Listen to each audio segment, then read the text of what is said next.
Okay, so good afternoon mga kabigman. Mayroon na naman tayong bagong kasamang estudyante ngayon. Actually, second day na ni Ma'am Tess. Kahapon, nag-try kami ng manual. So, ngayon, second day, ay magta-try naman siya ng automatic. So, pwede naman po itong ganito, So, tinitingnan niya kasi kung saan siya mas madali, hindi siya mahihirapan. Good afternoon, Ma'am Tess. Good afternoon po. Ready na ikaw. So, ngayon, maniles na yung pressure ng iyong paa. Dahil kahapon nga, medyo napalaban ang paa mo sa footwork, So ngayon naman, ito, automatic Ma'am Tess. Same lang yan, yung pagsisignal, sa malibela, ganun lang din. Kasi parehas naman silang BIOS. Ang nag-iba lang ito, gear stick. So ganito, tayo ay punta sa dulo, kakaliwa tayo. Tuturuan kita ng mga tamang pagliko.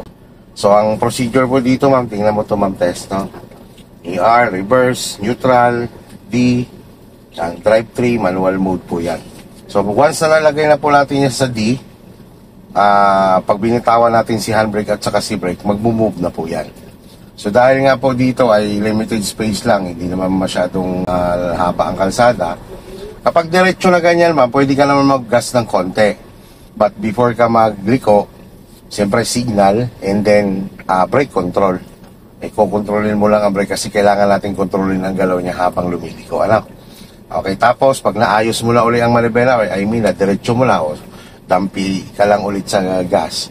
O kung hindi naman kailangan, huwag ka na magagas. Basta every time na bago lumiko, nakaposisyon ang paa sa brake. Okay, sige tara, ganito naman ang procedure niyan. Hindi naman yan katulad kahapon na aapakan pa si clutch. Ito naman, si brake naman ang aapakan mo para maipasok mo siya sa drive. Okay, full brake. Lagay sa drive. Drive. Yan, drive lang po, drive lang. Ito lang po. Drive lang.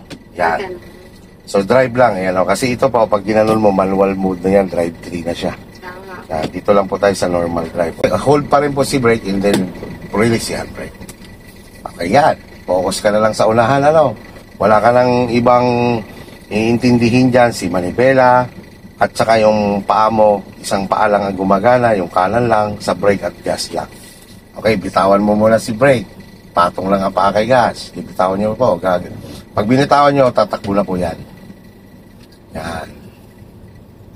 So kung mabilis pa naman ang galaw niya, wag nyo na lang siyang gasan. Kung naka-pressure. Iba kahapon. Okay, so sa kaliwa po tayo liliko ha. Signal ikaw sa kaliwa. Yan. Brake control lang po yan. Alalay bitaw lang. Tapos ang pagliko naman, Ma'am Tess, katulad niyan, yung side mirror pag umalay sa kantong lilikuan mo. Yan. Balik ka na unti-unti. Yan, ganyan. Walang gas muna. Pagka magagas ka man konti, gas bitaw. Signal ulit sa kaliwa.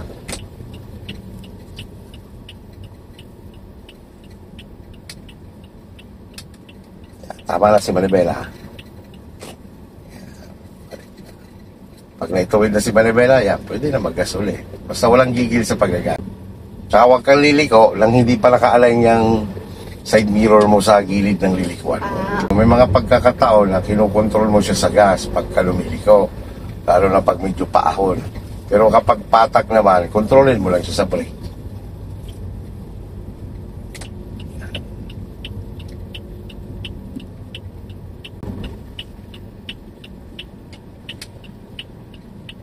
Yan, sige, dito.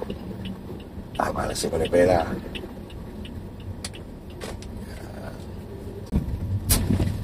Kaliwa po ulit tayo.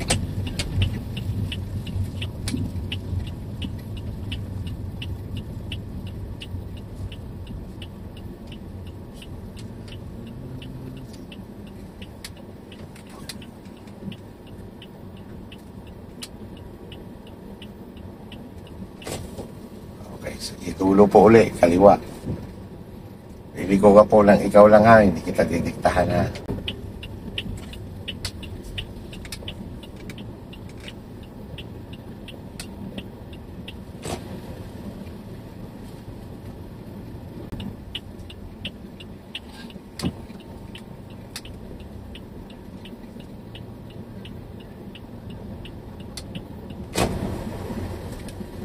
zero knowledge din ito si ma'am. Awa ng Diyos kahapon, mabilis lang ito natuto sa manual. Importante kasi po yan yung proper na pag-handling sa manibela, ano? Sige, bitaw-bitaw lang. Basta pagka nasa paliko ka, ang paa mo niya, naka-brake lang. Para makontrol mo siya. Pag bitaw naman kay brake, kung galing stop, kunting bitaw lang, para kunting galaw lang titingnan. Tulad niya, no? Nalaya mo siya, huwag mo hayaan na bilis. Kaya lalay lang, sige, yan, kunting-kunting bitaw lang. O liko, sige, ang kamay sagad mo. Yan, alalay ng brake. Alalay. Yan, balik ka na ng isa. Balik mo ng dalawa. Yan. I-practice mo rin na kapag lumiligo ka, nasulyap ka sa side mirror kung saan ka naliko. O, pagka mo naliliko, nang wala ka, ma'am. Kapag lumiko ka, ma'am Tess, na wala ka pa sa reference, pwede kang sumampa sa gutter. Tingnan mo ha, wag mo babaguhin ang malibela mo. Tingnan mo, gumalaw ka. Okay. O, saan ka napunta? Pwede kang sasadsad sa gilid. Kasi nga, lumiko ka na wala pa sa reference. Yun, Kailangan ko tong side mirror. ganito lang ang technique yan, Ma'am Tess. Kita mo, di ba? Ang side mirror natin, hindi pa siya naka-align sa gilid. Paano mo malalaman na align na yan? Si forward ka pa, konti. Stop. Pag tumingin ka, Ma'am Tess, dito sa side na to, lagpas ng frame ng side mirror mo, nakikita mo na yung lilikuan mo. At the same time, nakikita mo yung corner ng lilikuan mo. Kapag hindi mo pa yan nakikita sa side na ito, huwag ka munang kakabig ng manipela. Okay, so ganito naman. Since naman kasi ay side mirror pa lang ang tumapat, huwag ka kaagad kakabig ng hindi nagalaw ang sasakyan. Galaw mo na si sasakyan bago kabig ka. Tuloy-tuloy hanggang maisagad mo siya. Tapos kontrolin mo ang brake mo. Kunting bitaw lang para kunting galaw lang din siya kasi nga kinukontrol mo yung pagliko mo, no? Sige, hawak sa manibela ha. Sige, bitaw lang konting brake lang, sabay ikot ang manibela ha. Sige, bitaw lang muna sa brake, huwag mo lang ikot na muna. Yan, tuloy-tuloy. Sige, hanggang may sagad. Alalay sa brake. Alalay sa brake. Alalay pa. O, balik mo na lang isa. Ang manibela, isa. Isa lang. O, yan. So, isa po naman para ma-explain ko muna sa inyo kung anong gagawin nyo, no? Kaya bawat ko natin, tinitigil natin para maintindihan nyo talaga yung mga proper pagliko. So, pansinin mo, nagbalik ka ng isa. So, nandyan pa lang nakaharap ang kotse natin. Okay? So, di ba, galing sagad, kailangan dalawang balik yan. Ngayon, kaya tayo nagbalik ng isa na kaagad para hindi ka pandala sa pagbalik ng manibela. Bitawan mo ngayon ulit si brake, antayin mong humarap ka sa kalsada. Sige, bitawan mo lang. O, balik mo na yung isa. Yan. O, saka ka kayo mag-gas, di ba? So, just in case nga na hindi mo kaagad siya na ibalik ng isa, kontrolin mo ang galaw niya. Preno ka muna para maibalik mo yung dalawang ikot ng manibela. Kasi kahapon, puro diretso lang tayo. Part ng lesson ito. Siyempre, hindi naman pwede lahat ng kalsada diretso. Maraming lito dito sa ganito. Kaya nga siya inaaral. Yun lang naman sikreto dyan sa pagliko. Kailangan sa tamang reference ka. At the same time, kontrolado mo galaw ng sasakyan. Stop. Tingnan mo, magagatel ka niyan. Tingnan mo, sobrang dikit mo sa gutter. Tingnan mo yung gutter, ma'am. Tumingin ka sa maliit na salamin. Di ba? Ito kasing side mirror na to, dapat naka-align dito. Naka-align or nakalagpas ng konti.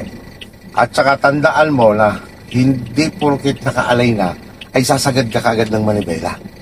Kailangan, paggalawin mo ang sasakyan mo, at least, kapag magsasagad ka na ng manibela, dapat itong kalahati na ng kotse mo ang naka-align sa gilid. Yan, ganun yun Kasi nga, para maiwasan mo yung nagagater ka. Isa ko po yung pagkalang. Okay lang yun, kasi ang kalsada naman situational. Ibig sabihin, ang kalsada naman kasi give and take din yan. So mamaya, pag nasa labas na tayo, magbabago pa yan. Kasi nga, katulad nito, dahil nga makipot ang kalsada, syempre, halimbawa, dumating ka sa isang kanto, alam mo naman may parating pa. Alam mo naman mag-aalangan ka sa pagliko. Bakit mo siya sasabayan? Tigil ka muna. Antayin mo muna siyang mawala. Kasi nga alam mo naman na, siyempre mag-aalangan ka sa gilid mo. Alam mo naman makakain ka pa ng konti doon. So give and take. Hayaan mo muna siyang makalagpas. Pero kung tingin mo naman malayo pa siya, nauna ka naman lumiko, siya naman din ang mag-a-adjust sa'yo. Ganun naman lang sa kalsada. Katulad niya mamaya, may mga kanan tayo na hindi naman natin kailangan isagad ang manibela. So, importante kasi, as a beginner, kapag lumiliko ka, more on nakapokus ka dyan sa unahan. No? Lalo na kapag pumipihit ka na ng manibela. Itong side mirror, sulyap lang yan. Kasi nga, Ma'am Tess, sa bawat pihit ng manibela mo, dyan mo marirecognize kung saan humaharap ang sasakyan mo. And the same time, kung kailangan mo na ba siyang ibalik. Yan. So, halimbawa naman, ganyan ang nangyari. Alam mo, masasadsad ka sa kanan. Ang gawin mo dyan, ibalik mo muna si manibela. Hindi, huwag kang magre-reverse kasi may space pa naman, pati doon. Ibalik mo lang sa gitna ang manibela mo. Sige, isa pang ikot. Yan, isang ikot pa. O, forward ka muna. Yan, stop. Ang babantayan mo naman, yung gulong mo naman sa huli. Kapag lumagpas na sa gutter, pwede ka na ulit bumalik sa pakanan yan. Okay, forward ikaw. Yan, timaw, lumagpas na siya. O, kahit isagad mo yan sa kanan ng manibela mo. Sige, move. Sabay ikot, sagad. O, alalay ulit sa brake. Alalay sa brake. Yan, sabi ko sa'yo, alalayan mo. Tingnan mo, kasi nga, ang goal mo lang, hanggang dito ka lang, hindi ka dapat naharap doon. kaya dapat nagkukulik yung brake mo. Kaya nga sabi ko sa'yo, bawat liko mo, ang mga mata mo lang dyan. Ha, sige, forward. At tingnan mo lang kung saan harap. Yan. Sige, dulo sa dulo. This is the challenge of the day. Kasi hindi tayo pwedeng lumabas na ganyan pa tayo lumiko. Di ba? Kasi marami na tayong kasabay doon. Kaya dito pa lang inaaral na natin siya. Mag-iiba man tayo doon, mag-a-adjust man, konti na lang. Kasi ano na ito, kailangan kontrolado mo galaw ng sasakyan. Pag nakokontrol mo na siya, o liko na ikaw, ganoon lang yan. O, tulad yan, o, liko na ikaw, sige, sagad. Bitaw lang, sagad ano, yan, nakasagad na. Hop, stop. Ganito, nakasagad ka, ganyan. Sige, sagad mo manibela. Hawak ka lang sa 9-3. Yan, 9-3, ganyan ano. Dito. Yan, ganyan. Okay, sige, move ng konti. Stop. Balik mo lang isa. Isa mo na, o sa 9-3 lagi, yan. O, antayin mo na lang yung humarap ha. Sige.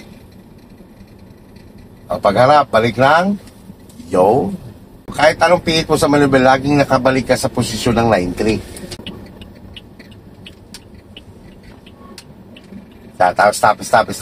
Stop. Tingnan mo, napa-advance ka na naman ng liko. Huwag kang bibitaw ng brake. Napa-advance ka na naman ng liko. Ibig sabihin, wala pa ngayon sa reference. Huwag mo siya kaagad isasagad. Yan, tama mo lang ang isang ikot. Sige, hawakan mo si manibela. Hawakan mo. So, tama mo lang isang ikot. Sige, forward ka muna para hindi ka nadikit dito. O, di ba? Hindi ka nadikit kasi isang ikot lang ginagawa mo. Sige, move. O, saka ka ngayon sumagad ng manibela. O, sumagad na. Lagi nga yung 3 years na sabi ko, mami, yung manibela.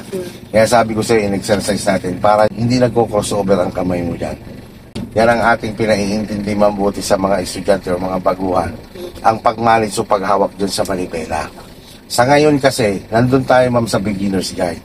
Dahil tulad nga ng sabi ko sa iyo, kapag ikay sanay na mag-drive, kahit ano nang hawak mo dun sa manibela.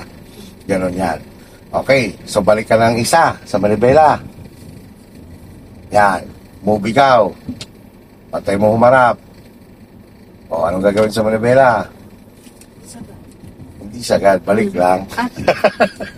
Okay, go. Yan, sige, gas na ikaw kasi diretso naman yan. Tuwid lang si manibela. Pag tuwid lang ang sasakyan sa kalsada, tuwid lang din si manibela. Kung mo lumiko lang ikaw dyan na, basta kontrolin mo talaga galaw ni sasakyan. Yan, dito pa lang, kontrol na. Yan, bitaw-bitaw lang.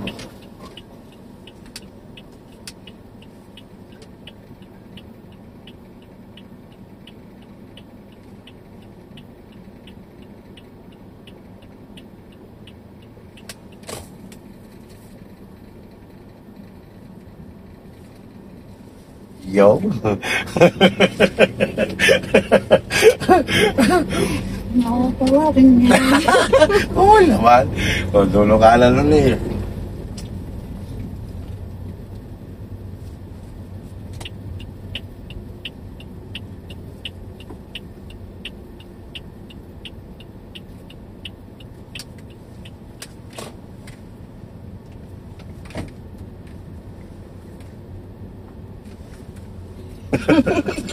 Nagigigil. Huwag mong pagigilan. Salit na pangigilas mo, pinapandalas mo sa pagbalik, kontrolin mo galaw sa sakyan. Lahat naman niya inaaral.